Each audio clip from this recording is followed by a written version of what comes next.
बच्चों आज का जो हमारा चैप्टर है वो है एस ब्लॉक एलिमेंट्स। सही है। तो एस ब्लॉक एलिमेंट्स में ना हमारे पास जो आता है पीरियोडिक टेबल से ग्रुप 1 एंड ग्रुप 2 हम ऐड करते हैं। ठीक है, मतलब बेसिकली एस ब्लॉक एलिमेंट्स के अंदर हम ग्रुप 1 एंड ग्रुप 2 पढ़ते हैं। रीजन ये है एस ब्लॉक एलिमेंट्स में ग्रुप 1 और ग्रुप 2 को रखने का, बिकॉज जब आप उनकी इलेक्ट्रॉनिक कन्फिग्रेशन में देखोगे तो उनका जो वैलेंस इलेक्ट्रॉन है वो एस सब शेल के अंदर होता है, इसलिए हम इनको एस ब्लॉक एलिमेंट्स के अंदर शामिल करते हैं। तो एस ब्लॉक एलिमेंट्स में कौन से दो ग्रुप्स आपके शामिल है पीरियोडिक टेबल के? एस ब्लॉक एलिमेंट्स के अंदर आपके पास जो दो ग्रुप शामिल हैं, ठीक है, पहला है ग्रुप 1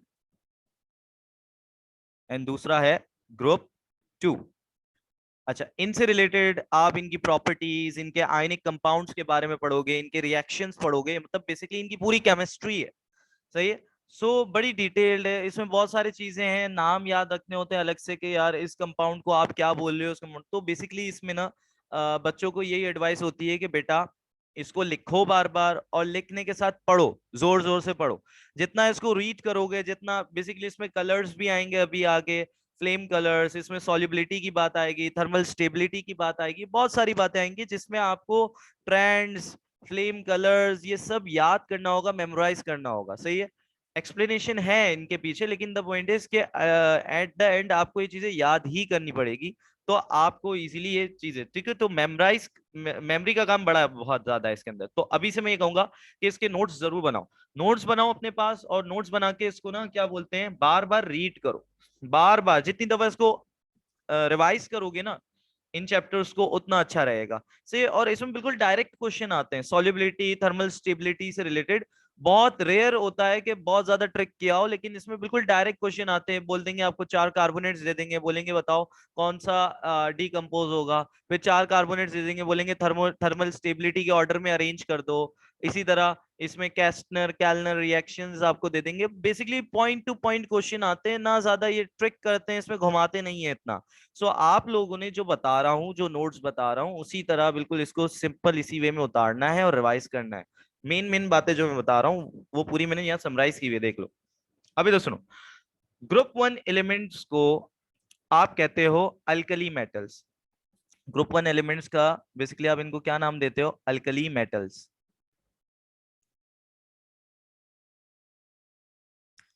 ग्रुप 2 एलिमेंट्स को आप नाम देते हो अल्कली या alkaline earth metals. Alkaline earth metals या अल्कली अर्थ मेटल्स। ठीक है। अब सुनना, इंपॉर्टेंट बात यहाँ पे जो मैं चीज समझाने की कोशिश कर रहा हूँ। ग्रुप 1 के वैलेंस शेल या वैलेंस इलेक्ट्रॉन, या बिल्कुल बेसिकली इलेक्ट्रॉनिक कन्फिग्रेशन का जो बिल्कुल एंड पोर्शन है, उसका जो इलेक्ट्रॉनिक कन्फिग्रेशन आती है हमारे पास, जो मैंने फर्स्ट ईयर में भी सिखाई होगी या प्रीवियस लेक्चर में भी बताई होगी, वो है NS1। यही आती है। अच्छा, ये पूरी इलेक्ट्रॉनिक कन्फिग्रेशन नहीं है सारे ग्रुप 1 अल्कली मेटल्स की।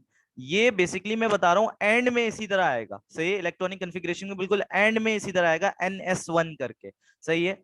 एंड यहां पे याद रखना, ये जो N है ये डिपेंड करता है पीरियड नंबर कौन सा है। बेसिकली ये N आप कह लो तो पीरियड नंबर ही है।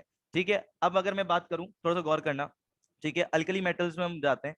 अल्कली मेटल्स में आपके पास पहला मेटल जो है वो आता है लिथियम, उसके बाद आता है सोडियम, उसके बाद आता है पोटेशियम, उसके बाद आता है रुबिडियम, उसके बाद आता है सीजियम, उसके बाद आता है फ्रांशियम। अब सुनना, इनका जो बेसिकली एटॉमिक नंबर है, प्रोटॉन नंबर है, वो आप लोगों को याद होना चाहिए। तो मैं आपको याद करने की ट्रिक बता रहा हूँ, सुनना। लिथियम का जो प्रोटॉन नंबर है या एटॉमिक नंबर है वो होता है 3। क्या होता है? 3। अब सुनना, 3 में क्या करो? +8 करो। 3 में +8 करो, कितना हो जाता है? 11। तो 3 में आपने क्या किया? +8, तो क्या होगा? 11। 11 में वापसी +8 करो बेटा, क्या हो जाता है? 19। अब 19 के अंदर 8 प्लस नहीं करोगे बच्चों, 19 के अंदर अब आप 18 प्लस करोगे। कितना प्लस करोगे? 18। 18 ऐड करोगे तो अब ये आ गया 37। तो +18 किया है हमने। अब 37 में वापसी 18 ऐड करो तो क्या आ जाता है बेटा, आपके पास 55 आ जाता है। 55 में अब 32 ऐड करो तो फ्रेंशियम का एटॉमिक नंबर आ जाएगा, एंड फ्रेंशियम का जो एटॉमिक नंबर है वो है 87। सो इस तरह आपने याद रखना है कि आपने इनिशियली 2 दफा 8 ऐड किया है, उसके बाद आप 2 दफा 18 ऐड कर रहे हो, उसके बाद आप 1 दफा 32 ऐड कर रहे हो। तो इस लिहाज से आपने एटॉमिक नंबर क्या बोलते हैं ग्रुप वन में बेसिकली आपने याद रखने हैं, एंड याद होने चाहिए, सही है। अभी इसी जिसको ग्रुप वन याद होगा उसको ऑटोमेटिकली ग्रुप टू के एटॉमिक नंबर याद हो जाएंगे। तो बेटा ग्रुप वन के एटॉमिक नंबर याद करने का मैंने तरीका बता दिया। अब जो मैं ये कब से ऊपर कह रहा हूं कि इनकी जो बेसिकली NS1 करके मैंने लिखा है electronic configuration. So basically electronic configuration की पहले डेफिनेशन क्या होती थी, पहले हम एक दफा डेफिनेशन रिवाइज कर लेते हैं। What is electronic configuration? मैं E.C से लिख रहा हूँ। इलेक्ट्रॉनिक कन्फिग्रेशन क्या थी? हम कहते थे arrangement of electrons within sub shell, यानी आप इलेक्ट्रॉन्स को अरेंज करके दिखा दो विद इन सब शेल्स, इसको आप कहते थे किसी भी एटम किसी भी आयन की इलेक्ट्रॉनिक कन्फिग्रेशन आप दिखा रहे हो। So arrangement of electrons within sub shells. और सब शेल्स क्या होते थे बेटा आपका? सब शेल्स लोगों को शेल्स का आइडिया होता है, सब शेल्स का आइडिया नहीं होता बेटा। सब शेल्स क्या होते हैं बेसिकली? सब शेल्स बेसिकली शेल के अंदर भी ऐसी जगह होती है जहां electrons are most likely to be found. So आप कहोगे सब शेल्स क्या है? It is the region within a shell where electrons are most likely to be found. और फिर हमने पढ़े थे कि सब शेल्स जो हैं वो 4 डिफरेंट तरह के होते हैं, s sub shell, p sub shell, d sub shell, f sub shell. फिर हमने इसके बाद ये पढ़ी थी चीज कि एस सब शेल में मैक्सिमम 2 इलेक्ट्रॉन्स आ सकते हैं, पी सब शेल में 6 इलेक्ट्रॉन्स आ सकते हैं, डी सब शेल में 10 इलेक्ट्रॉन्स आते हैं, एंड एफ सब शेल में 14 इलेक्ट्रॉन आते हैं। और इसकी भी ट्रिक ये थी कि आप +4 करते जाओ तो आपको आंसर मिलता जाएगा। देखो 6 + 4 10, 10 + 4 14। सो ये सब शेल्स की कहानी थी और बेसिकली इलेक्ट्रॉनिक कन्फिग्रेशन की ये कहानी थी। सो अब अगर मैं एटॉमिक नंबर को देख के इलेक्ट्रॉनिक कन्फिग्रेशन लिखने लगूं तो इलेक्ट्रॉनिक कन्फिग्रेशन ऑफ लिथियम क्या होगी? तो आप बोलोगे सर 1s2 2s1। अभी देखो इसका एंड वैलेंस जो इलेक्ट्रॉन है वो कहां पे आया, ये देखो 2s1। सही है। सो बेसिकली जो मैं कन्फिग्रेशन बोल रहा हूँ ग्रुप वन की बेसिकली NS1। तो ये जो n है, n की वैल्यू यहाँ पे क्या आ गई 2। ये जो n की वैल्यू 2 आई है बेसिकली डिपेंड कर रही है पीरियड नंबर। सो ये क्या शो कर रही है? लिथियम कौन से पीरियड में है? पीरियोडिक टेबल में पीरियड 2 में। इसी तरह सोडियम का हम लिखें तो देखो क्या आ रहा है 1s2 2s2 2p6 3s1। से अब गिनो कैसे, 11 हो गए नहीं हो गए? 2 2 4 4 + 6 10 10 + 1 11। तो अब इसका भी एंड देखो, ये देखो बिल्कुल आखिरी वैलेंस इलेक्ट्रॉन किधर आ रहा है? ये देखो किस तरह शो हो रहा है? NS1 के फॉर्मेट में शो हो रहा है बेसिकली। सही है। सो अब यहां से क्या पता चल रहा है? n की वैल्यू क्या आ रही है आपकी? 3 आ रही है। मीन सोडियम कौन से पीरियड में? पीरियड 3 में। इसी तरह आप नीचे जाते जाओगे तो पीरियड नंबर इंक्रीज होता रहेगा, तो आपको पोटेशियम के एंड में आपको मिलेगा 4s1। रुबीडियम के एंड में बिल्कुल आपको मिलेगा 5s1, सीजियम के एंड में 6s1, फ्रेंशियम के एंड में 7s1। सो इस तरह इनकी इलेक्ट्रॉनिक कन्फिग्रेशन एंड होगी। सो बेसिकली ये पहचानने का बहुत अच्छा तरीका है, इसलिए हम बताते हैं ग्रुप वन का इलेक्ट्रॉनिक कन्फिग्रेशन पहचानते हैं आप इस तरह हो NS1 के थ्रू। ठीक है। सो ये हमने बात कर ली सबसे पहले ग्रुप वन की।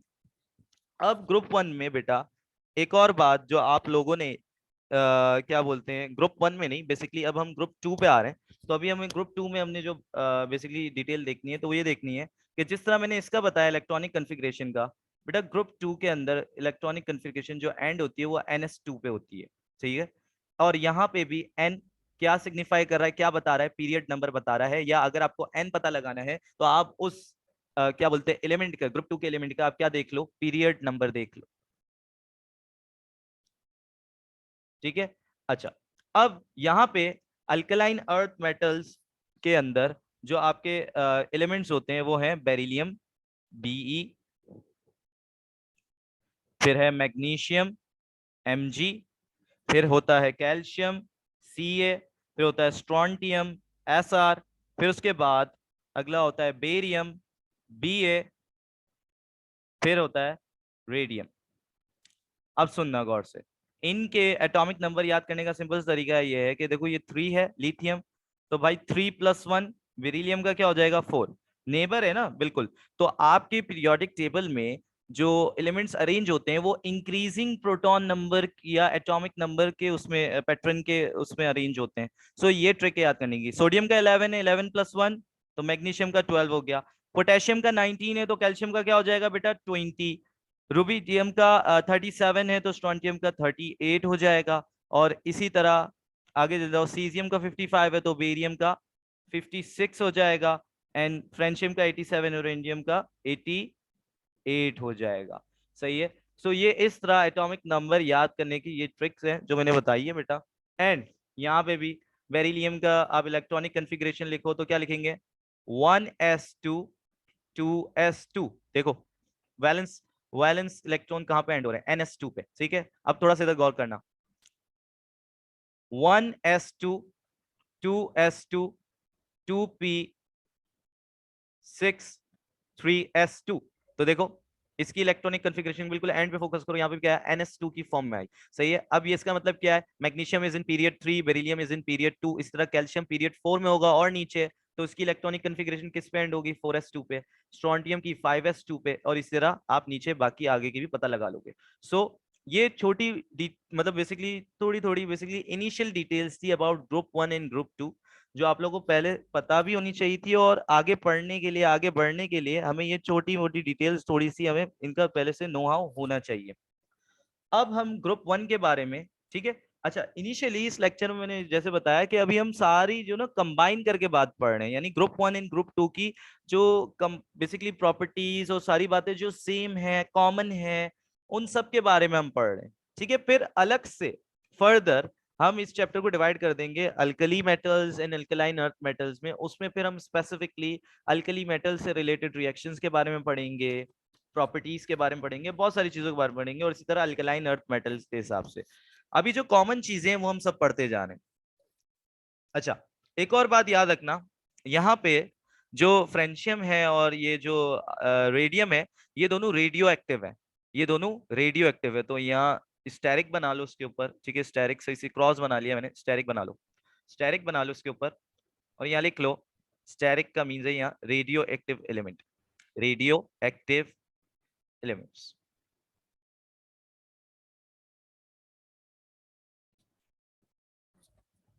अब बच्चों अब हम आगे बढ़ने लगे हैं ग्रुप 1 के बारे में थोड़ी सी डिटेल। तो ग्रुप 1 को हम क्या कह रहे हैं, alkali metals.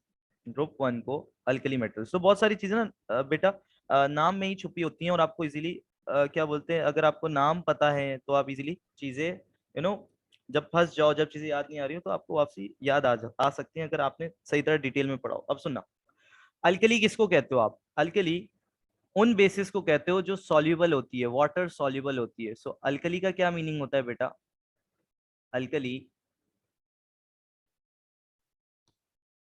Means water soluble base. अब सुनना यहां से, अब मैं एक प्रॉपर्टी बता रहा हूं, एक चीज बता रहा हूं ग्रुप 1 एलिमेंट्स के बारे में, सुनना गौर से। All group 1 elements have basic oxides and forms hydroxide when added to water,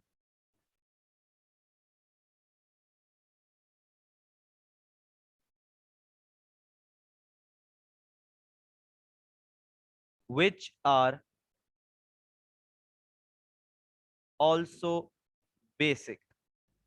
तो सिंपल सी बात यहां से हमें समझ में आई कि जो ग्रुप 1 एलिमेंट्स के सारे ऑक्साइड्स है ना, सारे ग्रुप वन के ऑक्साइड्स हैं जो बेसिकली वो बेसिक इन नेचर होते हैं। क्या होते हैं? बेसिक इन नेचर होते हैं। और जब आप उनको पानी में डालते हो तो वो हाइड्रो ऑक्साइड बना लेते हैं। और वो जो हाइड्रो ऑक्साइड बनते हैं वो भी बेसिक होते हैं नेचर। बेसिक का मतलब क्या है? Basically basically they react with acid, या किसी ने बेस बेस के बारे में पढ़ा हो। बेसिकली बेस क्या करता है? सॉल्यूशन बेसिकली किसी भी सॉल्यूशन की पीएच ग्रेटर देन क्या कर देते हैं? 7 कर देते हैं।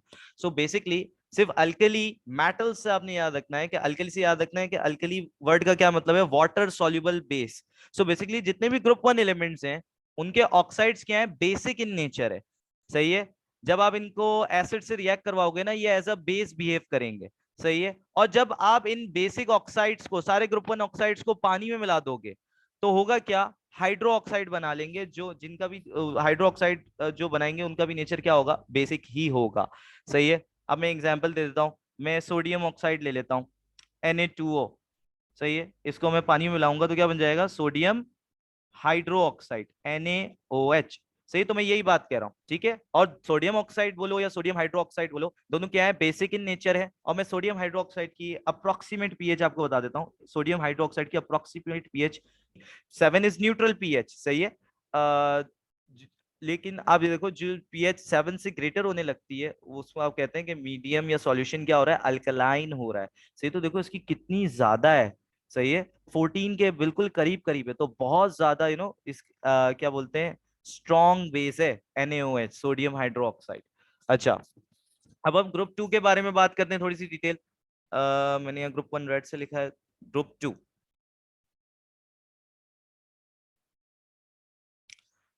ग्रुप टू का नाम हमने क्या रखा है? Alkaline earth metals.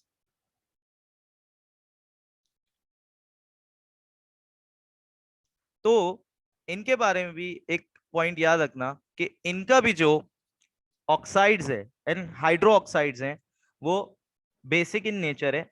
अच्छा, जहां तक बात है सॉल्युबिलिटी की हाइड्रो ऑक्साइड्स की, वो हम आगे बात करेंगे। ग्रुप टू के हाइड्रो ऑक्साइड्स की सॉल्युबिलिटी का एक ट्रेंड है, वो हम डिस्कस करेंगे कि डाउन द ग्रुप बढ़ती है या अप द ग्रुप बढ़ती है सॉल्युबिलिटी। सो अभी मैं यहाँ उसकी डिस्कशन नहीं कर रहा। अभी बस जो चीज इंपॉर्टेंट पॉइंट्स है जो आपको पता होनी चाहिए आगे चलने के लिए वो बता रहा हूँ। So group two oxides, oxides ion किसको कहते हैं? मैं यहां लिख रहा हूं कोने पे O-2 को।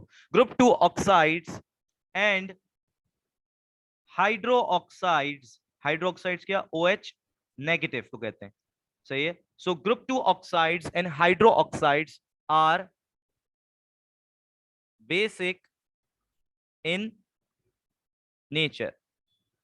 सही है। जिस तरह ग्रुप वन के ऑक्साइड्स एंड ग्रुप वन के हाइड्रो ऑक्साइड्स बेसिक थे इन नेचर, इस तरह अल्कलाइन अर्थ मेटल यानी ग्रुप टू के ऑक्साइड्स और ग्रुप टू के हाइड्रो ऑक्साइड्स भी क्या है? बेसिक इन नेचर है। एंड सबसे इंपॉर्टेंट बात, they are found in earth crust. सही। ये बहुत इंपॉर्टेंट बात आपको पता होनी चाहिए। They are found in earth crust. अच्छा, इनको मेटल क्यों कहा जा रहा है? कोई मुझे बताएगा? मतलब अल्कली मेटल कह रहा हूँ, अल्कलाइन अर्थ मेटल कह रहा हूँ, थोड़ा सोचना। ठीक है। बेसिकली मेटल क्या करते हैं? मेटल बेसिकली इजीली क्या करते हैं? लूज करते हैं इलेक्ट्रॉन। सही है। बेसिकली दे डोनेट इलेक्ट्रॉन, सामने वाले को दे देते हैं, खुद अपने अंदर से इलेक्ट्रॉन रिलीज कर देते हैं, लूज कर देते हैं, और क्या बना लेते हैं? कैटाइन बना लेते हैं, पॉजिटिव आइन बना लेते हैं। सही है। सो बेसिकली हम इसलिए इनको मेटल्स कह रहे हैं। सही है। और दूसरा, अगर कोई पूछे कि ये ऐसा क्यों करते हैं तो आपने बताना है कि जो इनकी आयनाइजेशन एनर्जी है, सही है, आयनाइजेशन एनर्जी है वो बहुत लो है। सही है। सो मेटल्स की जो आयनाइजेशन एनर्जी होती है वो काफी लो होती है। ठीक है। अब वो फर्स्ट सेकंड थर्ड वो बात अलग है, लेकिन अभी हम ओवरऑल में बात कर रहा हूँ जर्नल के, मेटल्स की आयनाइजेशन एनर्जी बहुत लो होती है। सही है। तो बेसिकली उनको जो इलेक्ट्रॉन लूज करने की कैपेबिलिटी होती है, एबिलिटी होती है, इनके पास अच्छी होती है, तो दे लूज इलेक्ट्रॉन। सही है। सो आपको पता होना चाहिए कि ग्रुप वन के जितने भी एलिमेंट है लूज करेंगे इलेक्ट्रॉन। सही है। एंड ग्रुप टू के भी क्या करेंगे? लूज करेंगे इलेक्ट्रॉन। सही है। तभी हम कह रहे हैं अल्कली मेटल्स, मेटल्स वर्ड इसलिए लगा रहे हैं, अल्कलाइन अर्थ मेटल्स इसलिए वर्ड लगा रहे हैं। सही है। सो बेटा नाम में बहुत ज्यादा डिटेल है, जिसको ये कहानी पूरी समझ आ जाएगी ना बहुत आसान हो जाएगी। ठीक है। एंड चीजें देखो मेमोराइज करनी है, मेमोराइज नहीं करोगे तो क्या बोलते हैं, नहीं काम बनेगा तुम लोगों का। यू हैव टू मेमोराइज बेटा। अब देखो सुनना, सबसे इंपॉर्टेंट बात कि ग्रुप टू ऑक्साइड की मैंने बात की, अनहाइड्रो ऑक्साइड की बात की कि बेसिक इन नेचर है, लेकिन ग्रुप टू का एक ऑक्साइड जो है ना वो थोड़ी सी अलग क्वालिटी दिखाता है, तो मैं उसका नाम लेने लगा हूं, वो बेरिलियम ऑक्साइड है। Beryllium oxide. सो बेरिलियम का जो ऑक्साइड है, ठीक है, हम ले लेते हैं, क्या बोल लेते हैं, बेरिलियम ऑक्साइड। वो बेसिकली किस तरह का नेचर दिखाता है, एम्फोटेरिक नेचर दिखाता है। एम्फोटेरिक नेचर दिखाता है। एम्फोटेरिक नेचर से आप ये समझ लो बेसिकली अगर आप इसको एसिड के साथ रिएक्ट करवाओगे तो ये खुद बेसिक नेचर का हो जाएगा, बेस की तरह बिहेव करेगा। जब आप इसको एसिड के क्या बोलते हैं, बेस के साथ रिएक्ट करवाओगे तो खुद एसिड नेचर का हो जाएगा। जब आप इसको क्या बोलते हैं एसिड के साथ रिएक्ट करवाओगे तो ये खुद बेस नेचर का हो जाएगा। So basically the point is, amphoteric का मतलब ये है कि बेसिकली दोनों करेक्टर दिखा रहा है, एसिडिक एंड बेसिक दोनों करेक्टर या एसिडिक एंड बेसिक नेचर दोनों दिखा रहा है। बस सिचुएशन पे डिपेंड कर रहा है कि सामने रिएक्ट करने कौन आ रहा है। सामने से रिएक्ट अटैक करने एसिड आ रहा है तो खुद बेस बन जाएगा। सामने से अटैक करने क्या बोलते हैं, मैंने क्या बोला था पहले, बेस आ रहा है तो खुद एसिड बन जाएगा। और सामने से अटैक करने क्या बोलते हैं, बेस आ रहा है तो खुद एसिड बन जाएगा। और सामने से अटैक करने एसिड आ रहा है तो खुद ये बेस बन जाएगा। थोड़ी सी कंफ्यूजन हो गई, लेकिन ये कि इस तरह है, मतलब चेंज होता रहेगा बेसिकली। एसिडिक नेचर भी एंड बेसिक नेचर भी, जब इस तरह का ऑक्साइड हो तो उसको हम कहते हैं एम्फोटेरिक ऑक्साइड या एम्फोटेरिक नेचर है इस ऑक्साइड का। तो ये एक स्पेशल केस ग्रुप टू में बेटा आप लोग ने याद रखना है। सही है, इसको ना हाईलाइट करके अपने पास लिख लो, एक्सेप्शन। सही है, एक्सेप्शंस को अलग से ना एक कॉपी बना लिया करो, एक्सेप्शंस अलग से उसमें याद कर लिया करो। सही है, और उसके पीछे रीजंस वगैरह सब होंगे, अभी करेंगे हम ऐसे ऐसे डिस्कस। और एम्फोटेरिक ऑक्साइड्स की एग्जांपल्स में दे दूं तो बेटा अब जितने बता रहा हूं वो सारे एग्जांपल्स हैं एम्फोटेरिक ऑक्साइड के। जिंक का ऑक्साइड, बेरिलियम का अभी जो मैंने ऊपर बता दिया, एल्यूमिनियम का ऑक्साइड, ठीक है, लेड, इन सब के, ठीक है, जितने लिखे हैं मैंने यहाँ पे, इन सब के ऑक्साइड्स बेटा, इन सब के ऑक्साइड्स क्या है, एम्फोटेरिक नेचर नेचर है। और एम्फोटेरिक में जितने ऑक्साइड्स हैं, ठीक है। अच्छा, मैंने इसमें ट्रांजिशन एलिमेंट्स या ट्रांजिशन मेटल्स का जिक्र नहीं किया, ठीक है, अभी मैं जितने हैं वो बता रहा हूँ, ठीक है। तो बेसिकली जिंक, कोई पूछेगा कि sir zinc is in transition metals के अंदर, उस ट्रांजिशन मेटल्स के जो बीच में रेक्टेंगल करके जो पीरियोडिक टेबल में पार्ट होता है वहां जिंक आता है, लेकिन बेटा zinc is not considered as transition metals. मैं बताऊंगा क्यों। सही है, अभी वो जब हम ट्रांजिशन मेटल्स डिस्कस करेंगे जब वहां आएगा, लेकिन बेसिकली मैं अभी यहाँ क्लियर कर दूं कि यहाँ ट्रांजिशन मेटल्स का मैंने नहीं लिखा है। थोड़ा सा अभी यहाँ समझ लो कि बेसिकली अभी के लिए इतना याद रखो कि एम्फोटेरिक ऑक्साइड्स में ये सब शामिल है। सही है, अब एल्यूमिनियम, बेरिलियम बहुत कॉमनली यूज होता है, मतलब इन दो से रिलेटेड तो बहुत ज्यादा सवाल आते हैं।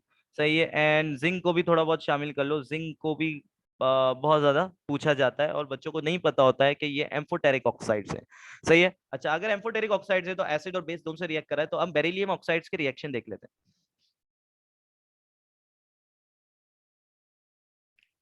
बेरिलियम ऑक्साइड को जब हमने रिएक्ट करवाया NaOH से बच्चों, तो हमें जो स्पीशी मिली वो कुछ इस तरह की स्पीशी मिली, Na2BeOH4। सही है, अच्छा, इस स्पीशी को लोग अक्सर इस फॉर्म में भी लिखते हैं, Na2BeO2.2H2O। ठीक है, अब सुनना गौर से, इसका एक स्पेशल नेम है जो आप लोगों को पूछा जा सकता है, ठीक है। तो ये नेम आपने याद रखना है, इस चीज को, ये जो चीज बनी है, ठीक है, ये जो कंपाउंड बना है इसका एक नाम है, इसको आप कहते हो सोडियम बेरिलेट।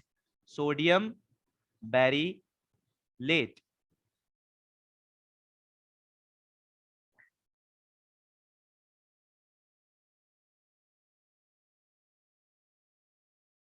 अच्छा बच्चों, तो हमने क्या किया, बेरिलियम ऑक्साइड को हमने रिएक्ट करवाया NaOH के साथ, ठीक है, और हमें जो कंपाउंड मिला वो मिला सोडियम बेरिलेट। मैंने दो फॉर्म में उसको लिख के दिखाया बच्चों, ये दोनों फॉर्म आपको पता होने चाहिए, तो आप लोग क्या करो, अपने पास एक टेबल बनाओ जिसके अंदर आप लिखो केमिकल नेम, एंड जिसके अंदर आप आगे अगले मतलब इसलिए दो आप कॉलम्स बना लो। दो कॉलम्स के अंदर एक कॉलम की हेडिंग आप केमिकल नेम और दूसरी केमिकल फॉर्मूला की बना लो, और उसके अंदर ये लिखते जाओ। जितने नाम्स आ रहे हैं, जितने न्यू न्यू नेम आपको पता चले, वो लिखते जाओ, बिकॉज ये भी पूछे जाते हैं अलग से। और बड़े फेवरेट क्वेश्चन होते हैं, और इसको कहते हैं मार्क्स स्कोरिंग क्वेश्चन है, मतलब जिसको याद होंगे वो इजीली अटेम्प्ट कर लेगा। सही है। तो अब इधर सुनो। अब बेरिलियम ऑक्साइड को मैं किसी एसिड से रिएक्ट करवा के देखता हूं। ऊपर मैंने एक बेस से रिएक्ट करवा दिया। अब क्या होता है, एसिड से रिएक्ट करवाता हूं तो मुझे क्या मिलता है, बेरिलियम क्लोराइड प्लस वाटर। अच्छा थोड़ा सा सोचना, यहाँ पे ये एसिड है, ठीक है, तो मींस जो बेरिलियम ऑक्साइड है वो, क्योंकि वो एम्फोटेरिक ऑक्साइड है, वो किसका बिहेव कर रहा होगा, बेस की तरह। एसिड और बेस मिलते हैं तो क्या बनाते हैं, सॉल्ट प्लस वाटर। तो यही बना, सॉल्ट बना, बेरिलियम क्लोराइड सॉल्ट बना। सही है। सो ये बेसिकली मैंने एक इक्वेशन दिखाई, एक पुराना रिवीजन करवाया आप लोगों को। अब इधर गौर करना बेटा, थोड़ी सी इंपॉर्टेंट बात जो यहाँ पे बतानी पड़ती है, आगे हम डेप्थ में जाके डिस्कस करेंगे कि बेटा ये जो बेरिलियम क्लोराइड मैंने यहाँ बनाया है ना, इसकी खास बात ये है कि ये नॉर्मल इस तरह अकेला नहीं मिलता आपको, ये आपको बेसिकली मिलेगा पॉलीमेरिक फॉर्म में, एग्जिस्ट इन पॉलीमेरिक फॉर्म। तो ये बात इसके नीचे अपने पास लिख लेना। ये जब हम डेप्थ में जाके अलग अलग ग्रुप 1 ग्रुप 2 के रिएक्शंस पढ़ रहे होंगे, जब मैं आपको इसकी पॉलीमेरिक फॉर्म दिखाऊंगा कि किस तरह एग्जिस्ट करते हुए आपको मिलता है। सही है। सो ये इस तरह अकेले नहीं मिलेगा, ये एग्जिस्ट करता है इन पॉलीमेरिक फॉर्म। सही है। सो हर रिएक्शन के बेसिकली जो मैं लिखवा रहा हूँ उसके पीछे एक खास रीजन है कि बेटा ये स्पेसिफिकली ये रिएक्शन याद रख लो, और उसके पीछे जो मैंने सारी बातें बताई हैं, जैसे ऊपर एक मैंने नाम बताया है कंपाउंड का, और दो तरह दो उसमें लिख के बताया, तो ये चीज याद करने की, मेमोराइज करने की। और दूसरा ये बात पता होनी चाहिए कि जो बेरिलियम क्लोराइड है वो पॉलीमेरिक फॉर्म में आपको मिलता है, ठीक है, नॉर्मल ऐसे अकेला नहीं मिलता। अच्छा अब इसके बाद अब हम जो अगले टॉपिक पे बढ़ रहे हैं वो है थर्मल स्टेबिलिटी का टॉपिक। सही है। अभी तक हमने क्या पढ़ा, अभी तक हमने ग्रुप 2 के जो ऑक्साइड्स एंड हाइड्रो ऑक्साइड्स की हमने बात की। ठीक है। ग्रुप 2 में एक स्पेसिफिक ऑक्साइड्स की एक बेसिकली एक एक्सेप्शनल केस की बात की, बेरिलियम ऑक्साइड की, जो कि एम्फोटेरिक इन नेचर था। और बाकी फिर मैंने डिफरेंट बेसिकली बता दिए, डिफरेंट मेटल्स के नाम लिए, या डिफरेंट उसके बताया कि इन सब के ऑक्साइड्स जो हैं एम्फोटेरिक इन नेचर होते हैं।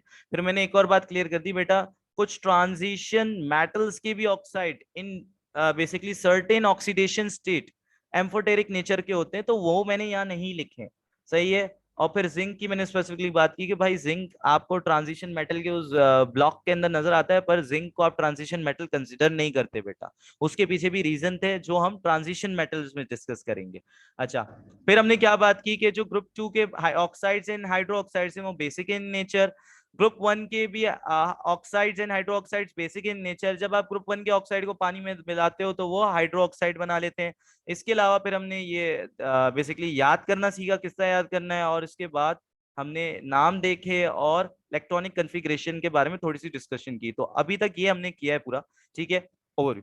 अब हम जो अगली चीज पढ़ने लगे हैं वो है थर्मल स्टेबिलिटी। थर्मल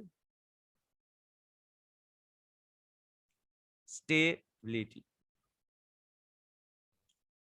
सही है। तो बेटा जो थर्मल स्टेबिलिटी हम पढ़ते हैं बेसिकली ग्रुप 1 ग्रुप 2 के आयनिक कंपाउंड्स के बारे में हम पढ़ते हैं थर्मल स्टेबिलिटी। सही है।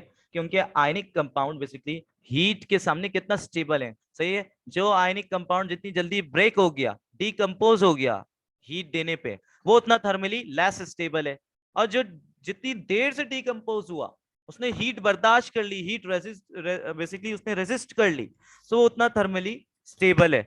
सही है। सो हम थर्मल स्टेबिलिटी किन की बात करें, थर्मल स्टेबिलिटी हम बेसिकली आयनिक कंपाउंड्स की बात करें, ionic compounds of group 1 and group 2 की। सही है। तो इसमें बेसिकली के अंदर फर्दर दो क्लासिफिकेशन कर लेते हैं। ठीक है। तो आयनिक कंपाउंड में बेटा कैटाइंस तो आपको सारे पता है। सही है। कैटाइंस आपको कैसे पता है, ठीक है, तो सिंपल सी बात है बेटा, आप ग्रुप 1 ग्रुप 2 के एलिमेंट्स पढ़ रहे हो तो बेटा कैटाइन, एक मिनट, एक मिनट, ये थोड़ा सा हैंग हो रहा है।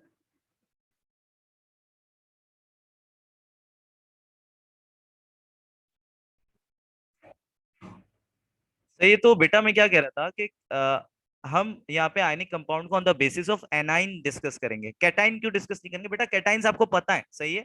कैटाइंस क्या क्या होंगे भाई? लिथियम हो सकता है, लिथियम का cation Li+1, sodium, potassium. So basically group 1 and group 2 discuss कर रहे हैं, तो कैटाइन तो यहीं से आएंगे ना बच्चों, कैटाइन यहीं से आएंगे। सो बेसिकली अब हम जो आयनिक कंपाउंड्स को तोड़ रहे हैं वो on the basis of anions तोड़ रहे हैं, सही है। तो हमने बोला कि वो आयनिक कंपाउंड की बात कर रहे हैं जिनके अंदर मोनो एटॉमिक एनाइंस है, मोनो एटॉमिक एनाइन।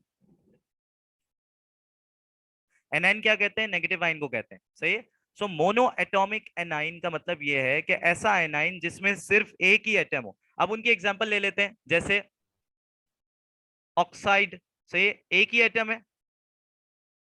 और एग्जांपल ले ले हम नाइट्राइड, एक ही एटम है बेटा, देखो एन।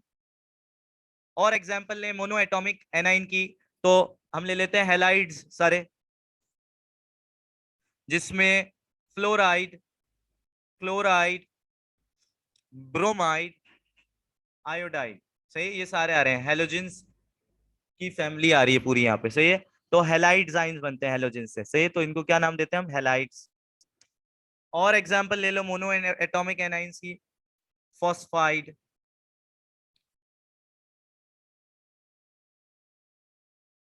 और एग्जांपल ले लो सल्फाइड। सही, ये सारे मोनो एटॉमिक एनाइन है, ओनली वन एटम, सही है।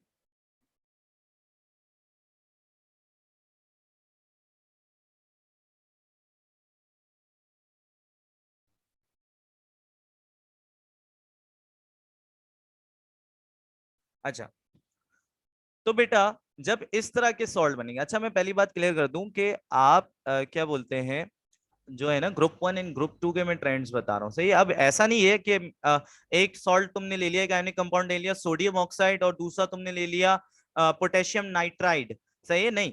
तुम कंपेयर करोगे तो सारे ऑक्साइड्स को कंपेयर करोगे, तुम कंपेयर करोगे आपस में थर्मल स्टेबिलिटी तो सारे नाइट्राइड्स को कंपेयर करोगे, सारे हैलाइड्स को करोगे, सारे फॉस्फाइड्स, सारे सल्फाइड्स को, सही है। तो ये एनाइन चेंज करके कंपेयर करने नहीं बैठ जाना, ये थर्मल स्टेबिलिटी, ये ट्रेंड बेसिकली सेम एनाइन पे मैं बता रहा हूं। अब सुनना, मैं एक सवाल भी करके दिखाऊंगा तो आप लोगों को और क्लियर होगा, सुनना, पहले सुन लो। मोनो एटॉमिक के लिए सिंपल सा रूल ये है कि जो थर्मल स्टेबिलिटी है बेटा, थर्मल स्टेबिलिटी है वो डाउन द ग्रुप डिक्रीज होती है, डाउन द ग्रुप डिक्रीज होती है। इसके पीछे लैटिस एनर्जी और ये सब का कॉन्सेप्ट है, तो वो दूसरे चैप्टर से रिलेटेड, इसलिए मैं यहाँ डिस्कस नहीं कर रहा। अभी हम एस ब्लॉक एलिमेंट्स की बात कर रहे हैं, तो अभी एस ब्लॉक पे ही जितना एस ब्लॉक से रिलेटेड काम है वही हम करेंगे। सो हमने क्या बोला, जो भी इस तरह का सॉल्ट बनेगा, oxide, nitride, halide, phosphide, sulphide वाला सॉल्ट, उसकी thermal stability down the group जाओगे तो डिक्रीज होगी।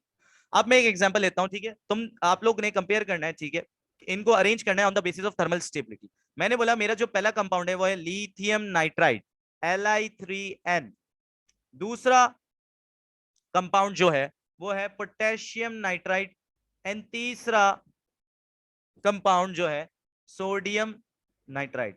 अब देखो सब में नाइट्राइड रखा है ना मैंने, मैं यही कह रहा हूं कि एनाइन सब में सेम होना चाहिए। पता चला एक नाइट्राइड रख दूं, एक ऑक्साइड रख दूं, तो तुम इस ट्रेंड से कंपेयर नहीं कर पाओगे, फिर उसके लिए बहुत ज्यादा आप लोगों को नॉलेज देनी पड़ेगी। अभी जो है सवाल इसी तरह आएंगे, सही, सेम वो देगा एनाइन के साथ आपको। अब सुनना गौर से, मुझे एक बात बताओ, ये सारे ग्रुप 1 के, ठीक है, तो अगर लिखो तो सबसे पहले ग्रुप में लिथियम आता है, फिर सोडियम आता है, फिर पोटेशियम आता है।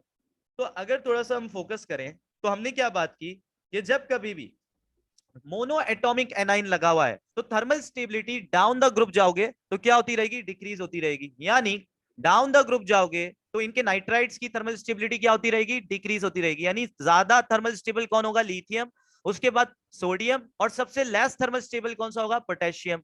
तो अब इसको अरेंज कर दो on the basis of thermal stability, तो लिथियम यानी नंबर 1 सबसे ज्यादा थर्मली स्टेबल होगा, फिर कौन होना चाहिए? सोडियम, ऑप्शन नंबर 3, और सबसे लीस्ट यहाँ पे मतलब इन तीन ऑप्शन में थर्मली स्टेबल जो होगा वो होगा पोटेशियम नाइट्राइड। सो बेसिकली इस सवाल को करने के बाद आपको समझ आ गया होगा कि मैं इस चार्ट, इस बेसिकली फ्लो चार्ट से आपको क्या एक्सप्लेन करने की कोशिश कर रहा था। वो जो मैं बोला था कि कैटाइन की तो जरूरत ही नहीं है, on the basis of anion मैं आयनिक कंपाउंड को क्यों कर रहा हूँ बेटा, कैटाइन आपके पास है, ये जो आप ग्रुप 1 ग्रुप 2 डिस्कस कर रहे हो यही तो है कैटाइन, इन्हीं से तो बनेंगे कैटाइन, सही है। So basically down the group, सही है। इसी तरह अगर मैं ग्रुप 2 लगा दूं इनके साथ, सही है, ये भी तो ग्रुप 1 का दिखाया ना मैंने, ग्रुप 2 का भी करूं ऐसे, तो ग्रुप 1 ग्रुप 2, सही है। तो डाउन द ग्रुप बेटा, ये याद रखना, डाउन द ग्रुप जितना जाओगे thermal stability of basically mono atomic anion वाले ionic compound of group 1 and group 2 की thermal stability down the group क्या होती है, डिक्रीज होती है, इंक्रीज नहीं होती, क्या होती है, डिक्रीज होती है, ये बात याद रखना।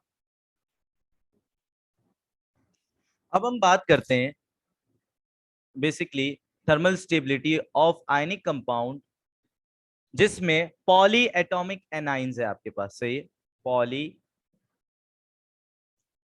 Atomic anions. अच्छा, पॉली एटम, अब यहाँ पे मल्टीपल एटम्स होंगे, multiple atom basically same element के ही हो सकते हैं, यानी सारे ऑक्सीजन हो, सारे नाइट्रोजन हो, या डिफरेंट एलिमेंट्स के बेसिकली एटम्स हो सकते हैं, लेकिन मल्टीपल एटम, इतना देखो, पॉली एटॉमिक बहुत सारे एटम होंगे, मोर देन वन, सही है। तो अब पॉली एटॉमिक एनाइंस की हम एग्जांपल ले लें, ठीक है, तो ये देखो, ये सही है। अब एक एटम तो नहीं है ना, दो एटम हो गए ना, दो ऑक्सीजन एटम आ गए, मतलब कि दो ऑक्सीजन आपको नजर आ रहे हैं, सही है। सो इस आइन को क्या नाम देते हैं बेटा, इस आइन को बेसिकली आपने वहां तो ऑक्साइड आइन पढ़ा था, O नेगेटिव 2 तो ऑक्साइड आइन है, तो ये कौन सा आपका एनाइन है बेसिकली, या आइन है, इसको कहते हो आप पर ऑक्साइड आइन, पर ऑक्साइड आइन। अब बात करें इसको, ये देखो, इसको आप कहते हो सुपर ऑक्साइड आइन। ये आगे बहुत काम आएंगे, आगे अभी हम पढ़ेंगे इसके क्या बोलते हैं, फर्दर लेक्चर्स में हम पढ़ेंगे, एस ब्लॉक में ही आने वाला है। और मैं एग्जांपल दूं, ये देखो, ये आ गया पॉली एटॉमिक एनाइन। अच्छा, अब इसके अंदर देखो सारे एटम जो है ना सेम एलिमेंट के, नाइट्रोजन नाइट्रोजन नाइट्रोजन, यहाँ ऑक्सीजन ऑक्सीजन, सारे ऑक्सीजन। अब अगर मैं मतलब मोर देन वन एटम लाऊं, लेकिन वो सारे डिफरेंट एलिमेंट के लाऊं, तो वो भी पॉली एटॉमिक एनाइंस में आते हैं, जैसे नाइट्रेट आइन, सही है, जैसे सल्फेट आइन, ठीक है, एलिमेंट्स डिफरेंट है ना, सल्फर है, ऑक्सीजन है, या नाइट्रोजन है, ऑक्सीजन है। इसके अलावा HSO4 नेगेटिव 1, इसके अलावा कार्बोनेट आइन, सही है। तो बेटा नाम लिख लो अपने पास, ये किस कहलाता है, कार्बोनेट आइन, ये कहलाता है सल्फेट आइन, ये कहलाता है नाइट्रेट आइन, सही है। सो ये पॉली एटॉमिक एनाइंस की मैंने बात की, एक एग्जांपल शो कर दी। तो मैं यहाँ पे बताना चाह रहा हूँ बेटा, पॉली एटॉमिक एनाइंस के लिए ना चक्कर थोड़ा सा अलग है, इनकी थर्मल स्टेबिलिटी का जो ट्रेंड है ना वो थोड़ा सा डिफरेंट है। इनकी थर्मल स्टेबिलिटी का ट्रेंड ये है कि इनकी thermal stability down the group जाते तो बढ़ जाती है। अब ये क्यों हो रहा है, बेसिकली पोलराइजेशन के फिनोमिना पे बेस्ड है, सही है। तो अभी वो भी हम डिस्कस नहीं करेंगे, बिकॉज हम अभी एटॉमिक स्ट्रक्चर और वो सब बॉन्डिंग वगैरह नहीं पढ़ रहे हैं, अभी हम एस ब्लॉक एलिमेंट पढ़ रहे हैं, तो अभी हम वो डिस्कशन नहीं कर रहे हैं। सो बेसिकली इन पॉली एटॉमिक एनाइन के साथ जो आयनिक कंपाउंड है ग्रुप 1 ग्रुप 2 के, उनकी thermal stability down the group जाते हुए इंक्रीज होती है, डिक्रीज नहीं होती। जो मोनो एटॉमिक थे उनकी क्या हो रही थी, डाउन द ग्रुप जाते हुए डिक्रीज हो रही थी।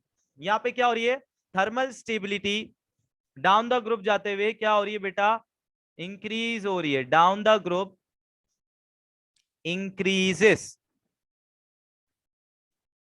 ठीक है। अब एग्जांपल ले लेते हैं, ठीक है, हम अपने पास, मैं कहता हूं इनको थर्मल स्टेबिलिटी के ऑर्डर में अरेंज करो। मैंने ले लिया बेरियम कार्बोनेट, मैंने बोला ये मेरा पहला कंपाउंड है। इसके अलावा दूसरा कंपाउंड में जो मैंने लिया वो लिया स्ट्रॉन्ट्रियम कार्बोनेट, तीसरा लिया कैल्शियम कार्बोनेट, एंड चौथा, अब मैं कह रहा हूं इनको अरेंज करो on the basis of thermal stability, चौथा है मैग्नीशियम कार्बोनेट। तो बेटा हमने क्या बात की, डाउन द ग्रुप जाओगे और ये पॉली एटॉमिक एनाइन होगा तो डाउन द ग्रुप स्टेबिलिटी क्या होगी, इंक्रीज होगी। तो अगर भी अभी मैं देखूं तो हमारे अच्छा ये बेरिलियम, ये बेरियम नहीं है, ये बेरिलियम है, सही है, बेरिलियम कार्बोनेट। अच्छा अब सुनना, बेरिलियम, फिर क्या होता है बेटा आगे, बेरिलियम के बाद क्या आता है, मैग्नीशियम, मैग्नीशियम के बाद आपके पास आता है कैल्शियम, कैल्शियम के बाद आपके पास आता है स्ट्रॉन्ट्रियम, सही है। तो अब डाउन द ग्रुप जाओगे स्टेबिलिटी इंक्रीज होगी, यानी सबसे ज्यादा स्टेबल कौन होगा, स्ट्रॉन्ट्रियम होगा। उसके बाद कैल्शियम होगा, उसके बाद मैग्नीशियम होगा, और सबसे लीस्ट स्टेबल बेरिलियम होगा बच्चों। सही है। यहाँ पे अगर हम इसको थर्मल स्टेबिलिटी के हिसाब से अरेंज करने की कोशिश करें तो सबसे ज्यादा स्टेबल आपका 2 होगा जो कि स्ट्रोंटियम है। फिर उसके बाद अगला थोड़ा सा लेस स्टेबल जो होगा वो होगा आपका 3 जो कि कैल्शियम है। और उसके बाद स्टेबल जो होगा वो होगा आपका मैग्नीशियम जो कि 4th है। और सबसे लेस स्टेबल आपका बेरिलियम कार्बोनेट होगा। So thermal stability increases down the group, तो जो जितना डाउन द ग्रुप ज्यादा है पॉली एटॉमिक एनाइन के अंदर, आयनिक कंपाउंड के अंदर, बेसिकली पॉली एटॉमिक एनाइन वाले आयनिक कंपाउंड्स के अंदर thermal stability down the group जाके क्या होती है, बढ़ती है। तो जो जितना नीचे है उसकी थर्मल स्टेबिलिटी उतनी ज्यादा है। अच्छा बच्चों, तो अब हमारा जो आगे का टॉपिक है वो ये है कि हमने बात कर ली थर्मल स्टेबिलिटी के ट्रेंड की, ठीक है। लेकिन अगर फॉर सपोज हीट देने पे कोई चीज डीकंपोज हो रही है तो वो क्या बना रही है वो बहुत इंपॉर्टेंट है। सो मैं आप लोगों को दो सॉल्ट्स के थर्मल डीकंपोजिशन के बारे में बता रहा हूँ, बहुत इंपॉर्टेंट है और बहुत पूछा जाता है। ठीक है, तो सबसे पहले हम थर्मल डीकंपोजिशन ऑफ कार्बोनेट्स की बात करते हैं। सही है, ग्रुप 1 इन ग्रुप 2 दोनों कार्बोनेट्स की बात करेंगे। Thermal decomposition of carbonates। Carbonate क्या होता है, CO3 - 2 कार्बोनेट्स।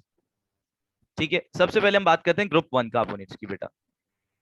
तो बेटा ग्रुप 1 कार्बोनेट में जो आपका बेसिकली स्पेसिफिकली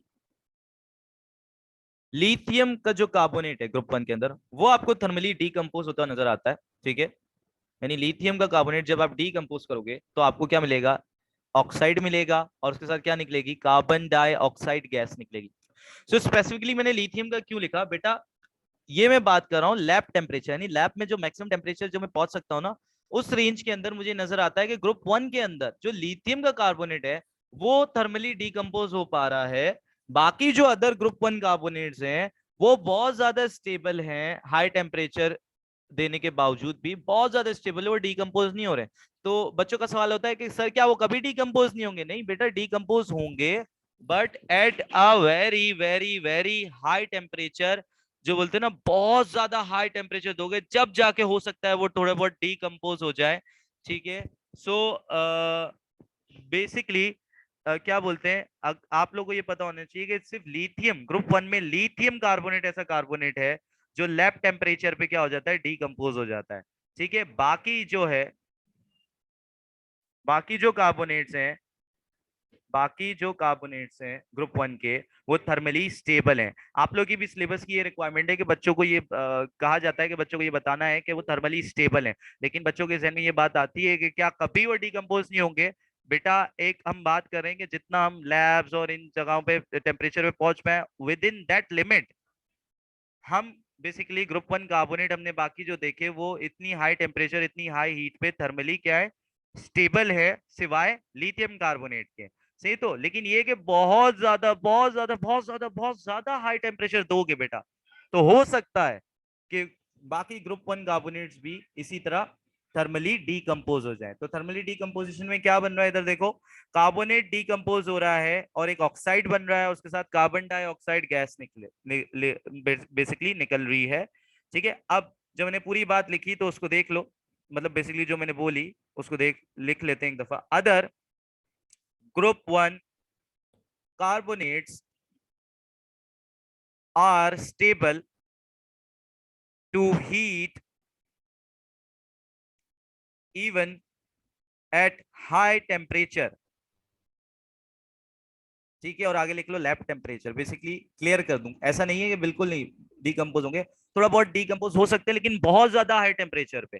सही है, सो हम इसको हम बेसिकली हम ये कह सकते हैं कि अगर वो बोलते हैं सोडियम कार्बोनेट या पोटेशियम कार्बोनेट तो आप लिख सकते हो उसके आगे कि दे आर थर्मली स्टेबल। सही है, बेसिकली बहुत ज्यादा हाई टेम्परेचर पे भी मुश्किल से वो डीकंपोज होते हैं, और ज्यादातर केसेस में तो स्टेबल रहते हैं, नहीं डीकंपोज होते हैं। सही है, बहुत ज्यादा मतलब बहुत ज्यादा हाई टेम्परेचर से भी हाई टेम्परेचर चाहिए होगा शायद इनको डीकंपोज करने के लिए। सही है, बस एक ग्रुप 1 में एक्सेप्शन है, लिथियम कार्बोनेट जो डीकंपोज हो जाता है ऑन हीटिंग। सही है, अब ग्रुप 1 के बाद अब हम आते हैं ग्रुप 2 कार्बोनेट्स में। सही है, तो जर्नल ट्रेंड तो आपको पता है, basically down the group thermal stability of polyatomic ionic solid क्या होती है, इंक्रीज होती है। तो down the group thermal stability तो इंक्रीज होगी। ग्रुप 2 ग्रुप 1 की बात करूं, ठीक है। सो बेसिक आपको पता होना चाहिए कि जब ग्रुप 1 कार्बोनेट डिकम्पोज हो रहा है तो क्या हो रहा है, ऑक्साइड आ रहा है और कार्बन डाइऑक्साइड निकल रही है। इसी तरह ग्रुप 2 कार्बोनेट भी जब डिकम्पोज होगा तो सेम ही चीज आपको बनती हुई मिलेगी। ग्रुप 2 का ऑक्साइड बनता हुआ मिलेगा और उसके साथ कार्बन डाइऑक्साइड गैस निकलेगी। से तो एक जनरल इक्वेशन लिख देता हूं ग्रुप 2 कार्बोनेट्स की डिकम्पोजिशन की। तो ग्रुप 2 कार्बोनेट्स XCO3, उनको जब आप हीट दोगे बेटा तो वो क्या बनाएंगे, ऑक्साइड बनाएंगे और साथ में क्या निकाल लेंगे बेटा, कार्बन डाइऑक्साइड गैस। अच्छा, तो हम 2-3 एग्जांपल देख लेते हैं ग्रुप 2 कार्बोनेट्स की। मैं ले लेता हूं एक अच्छा ग्रुप 2 कार्बोनेट, मैग्नीशियम कार्बोनेट ले लेते हैं। मैग्नीशियम कार्बोनेट को जब आपने डिकम्पोज किया थर्मली तो आपको क्या मिलेगा, मैग्नीशियम ऑक्साइड और साथ में क्या निकलेगी बेटा, कार्बन डाइऑक्साइड गैस। इसी तरह और ग्रुप 2 ले लो, कैल्शियम कार्बोनेट ले लो। कैल्शियम कार्बोनेट को थर्मली डिकम्पोज करो, क्या बनेगा, कैल्शियम ऑक्साइड और उसके साथ क्या निकलेगी, कार्बन डाइऑक्साइड गैस। अच्छा, यहाँ पे ना इंपॉर्टेंट बात जो मैंने ये सोची कि यार तुम लोगों को थोड़ी सी प्रैक्टिकल स्किल्स भी सिखाए जाए यहाँ पे। सो बेसिकली याद रखना बेटा, जो कार्बन डाइऑक्साइड गैस का टेस्ट अगर आप लोगों से पूछ लिया जाए तो आप लोगों को ये चीज याद होनी चाहिए कि कार्बन डाइऑक्साइड गैस का टेस्ट ये कि आप इसको लाइम वाटर के थ्रू पास करते हो। सो आप गैस को कहाँ किसके थ्रू पास करते हो, तो basically pass through lime water.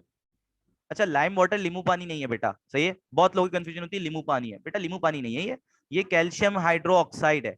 Calcium hydro oxide है, सही है, CaOH2, सही है। कैल्शियम हाइड्रो ऑक्साइड के थ्रू कार्बन डाइऑक्साइड को पास करोगे तो होगा ये कि एक ऐसा कंपाउंड बनेगा जिसकी वजह से लाइम वाटर क्या हो जाएगा, मिल्की हो जाएगा। सो अगर कार्बन डाइऑक्साइड गैस है, जो गैस बन रही है और उसको तुमने अगर लाइम वाटर से थ्रू पास किया तो carbon dioxide gas lime water के साथ रिएक्ट करके क्या हो जाएगी, लाइम वाटर को क्या बना देगी, मिल्की बना देगी। तो लाइम वाटर टर्न्स मिल्की, सही है। सो हमने अभी किसकी डिकम्पोजिशन की बात कर ली, हमने ग्रुप 1 एंड ग्रुप 2 कार्बोनेट्स की थर्मल डिकम्पोजिशन का डिस्कशन कर लिया बच्चों। अच्छा, तो अब जो हमारा अगला डिस्कशन है वो है थर्मल डिकम्पोजिशन ऑफ नाइट्रेट्स। सही है, ग्रुप 1 एंड ग्रुप 2 के नाइट्रेट्स की थर्मल डिकम्पोजिशन। यहाँ पे एक एक्सेप्शन आएगा पर उसका रीजन अभी मैं डिस्कस नहीं करूंगा, उसको आप कहते हो डायगोनल रिलेशनशिप और बेसिकली बेरिलियम से रिलेटेड है वो। Beryllium have high charge density, बहुत सारे रीजन है लेकिन उसकी एक्सप्लेनेशन आपको फर्दर आगे लेक्चर से मिलेगी। अभी जो चीज है इंपॉर्टेंट कॉमन ट्रेंड्स और ये तो बेसिक्स इंट्रो हम डिस्कस कर रहे हैं यहाँ पे, सही है। तो अब हम क्या डिस्कस करें, थर्मल स्टेबिलिटी, थर्मल स्टेबिलिटी नहीं, हम थर्मल डीकम्पोजिशन। ट्रेंड तो हमने पढ़ लिया स्टेबिलिटी के, अभी हम पढ़ रहे हैं कि अगर मैं नाइट्रेट्स को डीकम्पोज कर देता हूँ, थर्मली तोड़ने की कोशिश करता हूँ, तो thermal decomposition of nitrates NO3-2। तो थर्मल,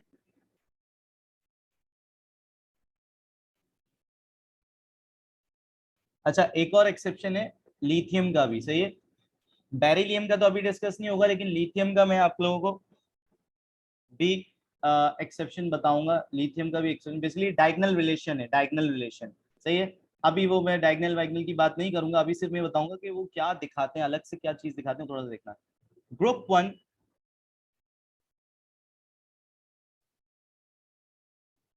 के जो नाइट्रेट्स हैं बच्चा, ग्रुप 1 के जो नाइट्रेट्स हैं वो आपको बेसिकली इस जनरल फॉर्मूला के साथ मिलेंगे, XNO3। एक्स की जगह कोई भी ग्रुप 1 का मेटल लगा दो, सही है। तो जब कभी भी आप ग्रुप 1 नाइट्रेट्स को थर्मली डीकम्पोज करने की कोशिश करोगे, XNO3 को थर्मली डीकम्पोज करने की कोशिश करोगे बेटा,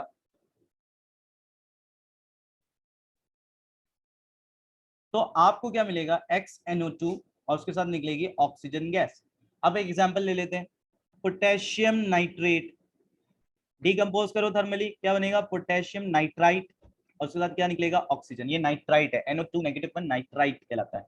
इसके अलावा दूसरा ले लो, सोडियम नाइट्रेट, ग्रुप 1 नाइट्रेट है, इसको थर्मली डीकम्पोज करो, क्या बनेगा, सोडियम नाइट्राइट और इसके साथ निकल जाएगा ऑक्सीजन। सो ग्रुप 1 नाइट्रेट्स के बारे में मैंने बताया। अच्छा, ग्रुप 1 नाइट्रेट्स में एक एक्सेप्शन है, ग्रुप 1 नाइट्रेट्स में एक एक्सेप्शन है, वो है लिथियम, सही है। अब लेकिन लिथियम की एक्सेप्शन में पहले बाद में बढ़ाऊंगा, अभी पहले मैं ग्रुप 2 नाइट्रेट्स की डीकंपोजिशन बताऊंगा। सही है, सुनना। तो बेसिकली ग्रुप 2 नाइट्रेट्स को आप जब थर्मली डीकंपोज करते हो, ग्रुप 2 नाइट्रेट्स को आप जब थर्मली डीकंपोज करते हो, तो ग्रुप 2 नाइट्रेट्स का फॉर्मूला क्या होगा, जनरल फॉर्मूला हम बना लेते हैं। ग्रुप 2 नाइट्रेट्स का होगा XNO3 2। सही है। सो अगर मैं ले लूं ग्रुप 2 के अंदर मैग्नीशियम नाइट्रेट ले लेते हैं। सही, तो पहले तो जनरल इक्वेशन लिखते हैं कि भाई ग्रुप 2 नाइट्रेट्स जब थर्मली डीकंपोज होते हैं बेटा, तो ये थोड़ा सा अलग ट्रेंड दिखाते हैं। ग्रुप 1 नाइट्रेट क्या बना रहे हैं, इधर देखना गौर से। ग्रुप 1 नाइट्रेट को जब तुम थर्मली डीकंपोज कर रहे हो तो नाइट्राइट बन रहा है और ऑक्सीजन निकल रही है। ग्रुप 2 नाइट्रेट्स को जब तुम थर्मली डीकंपोज करोगे तो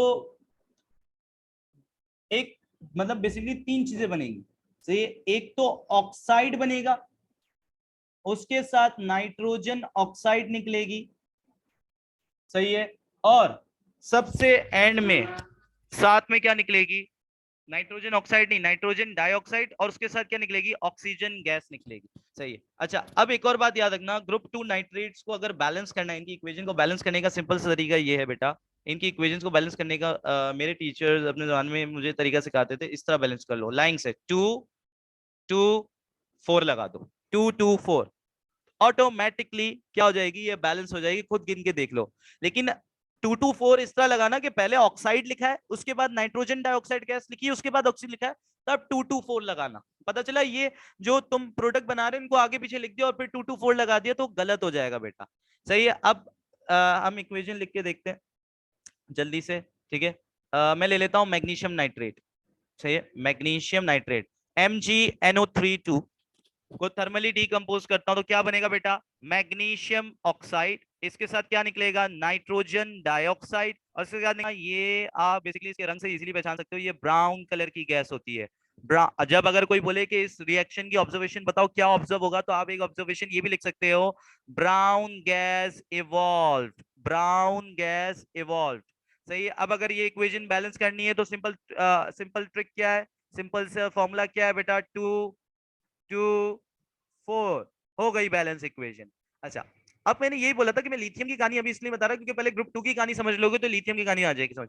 बेटा लिथियम ग्रुप 1 नाइट्रेट में से ऐसा नाइट्रेट है लिथियम जो बेसिकली ग्रुप 1 नाइट्रेट की तरह डिकम्पोज होकर नहीं दिखाता, वो बेसिकली ग्रुप 2 नाइट्रेट्स की तरह डिकम्पोज होकर दिखाता है आपको। यानी लिथियम यहां पे मैं अलग से बना रहा हूं कि अगर आप लिथियम नाइट्रेट LiNO3 को थर्मली डीकंपोज करोगे तो वो आपको ग्रुप 1, क्योंकि वो खुद ग्रुप 1 में, लेकिन वो ग्रुप 1 की तरह आपको थर्मल डीकंपोजिशन करते हुए नहीं दिखाएगा। ये एक्सेप्शन है बेटा। वो क्या करेगा, आपको ग्रुप 2 की तरह बन के दिखाएगा, ग्रुप 2 की तरह टूट के दिखाएगा, बेसिकली उसकी तरह थर्मल डीकंपोजिशन करेगा। तो ऑक्साइड बनाएगा, उसके साथ NO2 गैस निकालेगा और उसके साथ ऑक्सीजन निकालेगा।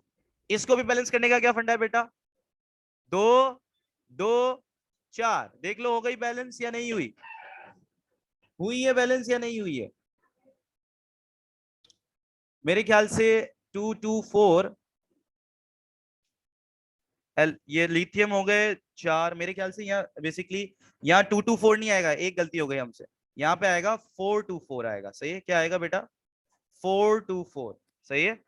लिथियम के केस में आपने इक्वेशन कैसे बैलेंस करनी है, या तो आप ग्रुप 2 में 2 2 4 करोगे, सही है, ये तो सही है। लेकिन लिथियम के केस में क्योंकि लिथियम ग्रुप 1 का है बेटा, लेकिन वो डीकंपोजिशन नाइट्रेट की ग्रुप 2 की तरह दिखा रहा है। रीजन ये है कि लिथियम बहुत छोटू सा आयन है, इसकी चार्ज डेंसिटी बहुत ज्यादा है, इसकी डिटेल में हम बात करेंगे, डायगोनल रिलेशन दिखाता है। सही, इसी तरह बेरिलियम भी एक स्पेशल केस दिखाता है, वो बताऊंगा मैं अभी। अभी इंपॉर्टेंट बात ये है कि बेटा ये समझो इसको बैलेंस क्या करना है, 4 2 4 से इसको बैलेंस करोगे। किस तरह करोगे, 4 2 4। ऑक्सीजन देख लेते हैं एक दफा, मैं भी फर्स्ट टाइम कर रहा हूँ बैलेंस। देखो 4 3 12, 2 2 4, इस इक्वेशन को स्पेसिफिकली फर्स्ट टाइम कर रहा हूँ। 2 हो गए, 4 2 8 10 और 2 12 ऑक्सीजन हो गए हमारे। Lithium 4 nitrate 4 nitrogen 4 nitrogen 4 balance है। तो लिथियम नाइट्रेट की इक्वेशन 4 2 4 से बैलेंस करोगे, ग्रुप 2 की 2 2 4 से। बाकी ये तो बैलेंस करना बहुत आसान है बच्चों, तो ये तो इजीली बैलेंस हो जाएगी, बस यहाँ half O2 half O2 half O2 लगा देना, बैलेंस हो गई सारी। सही है, यहाँ हाफ हाफ हाफ हाफ लगा देना। सो बेटा ये थर्मल डीकम्पोजिशन हमने बात कर ली ऑफ नाइट्रेट्स, और इसमें बेटा एक्सेप्शन जरूर अलग से याद करो। सही है, एक्सेप्शंस को अपने उसमें जरूर अलग से हाईलाइट करो कि बेटा ये एक्सेप्शंस है। सही है, एक्सेप्शन।